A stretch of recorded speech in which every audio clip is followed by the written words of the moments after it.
Hello everyone, welcome to my YouTube channel. तो shattering the galaxy के episode 4 में आप सभी का स्वागत है। तो पिछले एपिसोड में हमने देखा था कि जियांग हान यी और उसकी बहन के साथ युनमैंग सिटी के लिए निकल गया था और अभी वे इस एपिसोड 4 की स्टार्टिंग में यहाँ पे पहुंच जाते हैं। और जो युनमैंग पवेलियन था वो तियानहू माउंटेन्स के बीच में था। खैर फिलहाल ये सिटी के अंदर थे और जहाँ हम देखते हैं जो क्लाउड्रॉन की स्पिरिट थी वो कुछ मतलब खाने की चीज को लेना चाह रही थी, बट वो उनको छू नहीं सकती थी। तो हान को बोलते हो तो वो तो साफ मना कर देता है, मैं तो कंगाल हूँ। लेकिन खुद से वो चाहे कितनी भी कोशिश कर लेती उनको नहीं खा सकती थी। जिसके बाद हम देखते हैं ये इन सभी को बताने लग रही थी कि उसके पेरेंट्स वहाँ ऊपर पहाड़ में रहते हैं और अभी हम भी वहीं जाने वाले हैं। तभी जंग हान के पास क्लाउडन की स्पिरिट आते हुए बोलने लगती है, हालांकि ये जगह इतनी स्पिरिचुअल एनर्जी से भरी नहीं है बट प्रैक्टिस के लिए काफी सही है। जिसके बाद ये इन सभी को इनके रहने की जगह पे ले आती है जो बिल्कुल खंडर से कम नहीं दिख रही थी। लेकिन क्योंकि वो एकांत में थी तो जंग हान सोच रहा था कम से कम यहाँ शांति तो होगी, अच्छी जगह है। और जैसे ही फिर ये लोग अंदर आते हैं और अंदर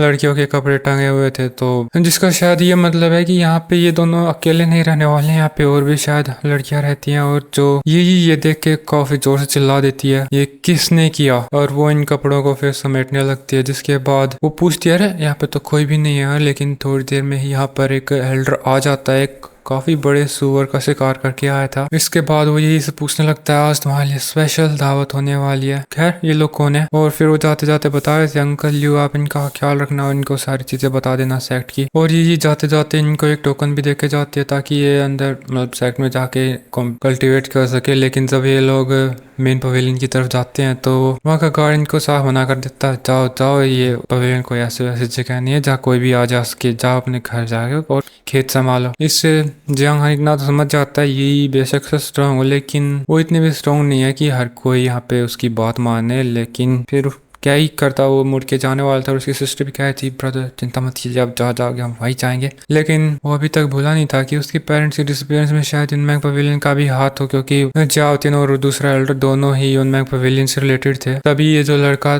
था वो देखता है कि जियांग हान और उसकी सिस्टर अभी तक नहीं गई है, तो वो बोल रहा था दफा हो जाओ यहाँ से, नहीं तो तुम्हारे लिए अच्छा नहीं होगा। तो वे उसकी तरफ जैसे मुड़ के देखते हैं तो बोलता है, क्या देख रहे हो, तुम्हारी आंखें निकाल लूंगा। वो उन्हें बेवजह बुली कर रहा था। तभी इस गार्ड के पास से एक चाकू निकल के गुजरता है और वो अंदर भाग जाता है। अब ये चाकू किसने फेंका था इसका कोई भी पता नहीं है, क्योंकि कोई भी पीछे नहीं था इनके। लेकिन अंदर दरवाजा खोल के ये एल्डर के साथ वही लड़का आ जाता है और वो इन दोनों को अंदर आने के लिए बोल रहा था। हालांकि उसका अंदर बुलाने का तरीका अच्छा नहीं था, लेकिन इनको मतलब ऐसे एक्सेप्शन बनता देख कर जो इनके पीछे एक लड़का आ गया था, लिन फैंग, और वो यही बात कहने लगता है, तुम ऐसे किसी को अंदर आने की इजाजत कैसे दे सकते हो। खैर जियांग हान को तभी एक दूसरा लड़का दिखाई देता है लिन फैंग के साथ, जो कह रहा था, जियांग हान लॉन्ग टाइम नो सी ब्रदर। और ये लड़का जियान पेंग था जो कि उन्हीं की फैमिली का एक मेंबर था, बट क्या ही करें उनकी दुश्मनी आपस में। तभी जो एल्डर आया था वो जियांग हान को बोलने लगता है कि मुझे माफ करना मिस्टर हान, बट जैसा कि अब तुमने देख ही लिया होगा, मैंने तो तुम्हें अंदर आने के लिए अलो किया है, बट बैटल हॉल के दूसरे लोग कन्विंस्ड नहीं है, तो तुम्हें उनको पहले कन्विंस करना होगा। अब वो ऐसे दोगलेपन में बात कर रहा था तो क्लाउड्रॉन स्पिरिट बोलने लगती है, सबसे पहले तो इसी का मुंह तोड़ना पड़ेगा, क्या ये लोग हमारे साथ यहाँ गेम खेल रहे हैं। लेकिन जियांग हान शांति से कहता है, ठीक है तो एल्डर हम पवेलियन के रूल्स को फॉलो करेंगे, बताइए हमें क्या करना है। और अगले पल हम देखते हैं जियांग हान के सामने 3 लड़के खड़े थे जो उससे फाइट करेंगे। और यहाँ पर ये दोनों लड़के आपस में बात कर रहे थे। ये जियांग हान काफी ज्यादा एरोगेंट है, ये कैसे अपने युनमैंग पवेलियन के 3 वॉरियर्स के साथ फाइट करेगा। इन नौ से किया पता नहीं कहाँ से आया है, खुद को क्या एरोगेंट समझता है ये। और एल्डर फिर दोबारा से जियांग हान को मौका देने लगता है, अगर तुम फाइट के लिए श्योर नहीं हो तो हार मान सकते हो अभी। लेकिन कहाँ ही जियांग हान हार मानता, और उस जियांग हान की इन 3 लोगों से फाइट होने वाली थी। और ये लड़की कह रही थी, एक ट्रैश जो जॉन योजिंग स्टेज पर भी नहीं पहुंचा है उसके साथ फाइट करके तो मैं अपने हाथ ही गंदे कर रही हूँ। एल्डर्स को जरा सी भी शर्म नहीं है मुझसे इससे फाइट करने से पहले बुलाने के लिए। लेकिन जियांग हान बोलता है, अगर तुम्हें फाइट नहीं करनी तो हार मान के यहाँ से दफा हो जाओ। तो फिर वे कहती हैं, क्या इसके हाथ इसकी जुबान की तरह चलेंगे साथियों, चलो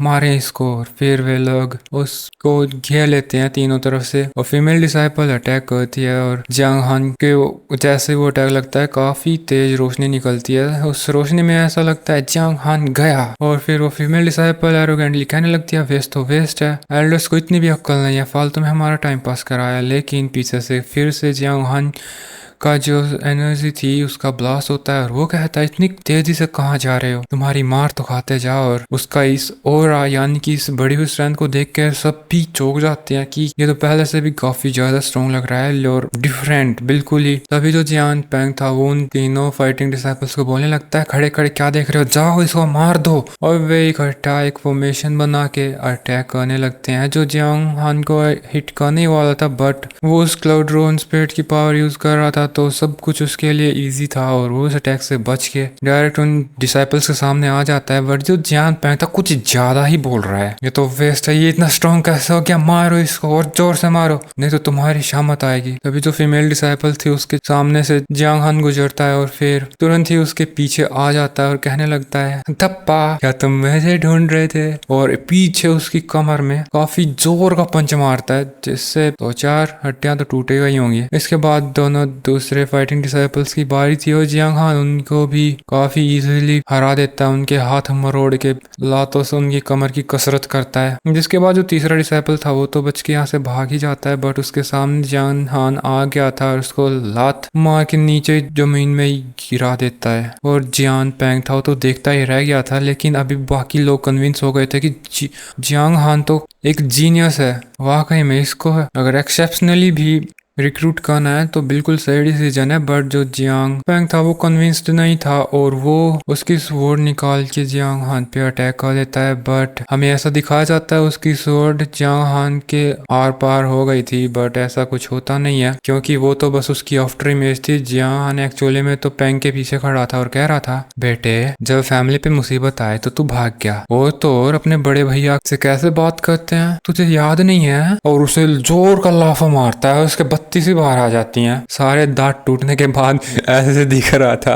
और फिर वो बोलने लगता है जियांग हान ये तूने सही नहीं किया। लेकिन तभी दूसरा जो उसका सुपर मास्टर था जिसकी वो चमचागिरी करता था लिन फैंग, वो जियांग हान के सामने आ जाता है। हालांकि वो सीन नहीं बनाना चाहता था इसलिए कुछ कहता नहीं है, लेकिन जियांग हान जाते जाते उसे कह देता है मेरे साथ आज जिसने जो कुछ किया है उसको मैं याद रखूंगा और इसका हिसाब पाई पाई किया जाएगा। अब क्योंकि जियांग हान जीत गया था तो एल्डर उसे जो भी कल्टीवेशन के रिसोर्सेज थे वे सारे दे देता है, टेक्निक दे देता है और रिसोर्सेज स्पेल्स वगैरह जिनको जियांग हान रख लेता है। और फिर उसके सिस्टर आके उसकी तारीफ करने लगती है वाह ब्रदर आप तो काफी ज्यादा औसम थे, चलो अब चलते हैं। बट लिन फैंग के जैसे ही पास से गुजरता है तो उनको अपनी वो थोड़ी थोड़ी दुश्मनी महसूस होती है। और अभी जियांग पेंग उसे कह रहा था क्या तुम उसे ऐसे ही जाने दोगे, तो वो बताता है इसकी मौत तो तय है बट अभी मुझे कुछ जरूरी काम करने हैं। इसके बाद हमें दिखाया जाता है जियांग हान वापस उसके डोम में आ गया था जहाँ पर ये उसका इंतजार कर रहे थे, उनके लिए खाना उन्होंने तैयार कर दिया था। और फिर वो जियांग हान को लेके फाइट के लिए कहीं लेके चली जाती है और इधर ये एपिसोड खत्म हो जाता है दोस्तों। अब आगे क्या होगा अगले एपिसोड में देखेंगे,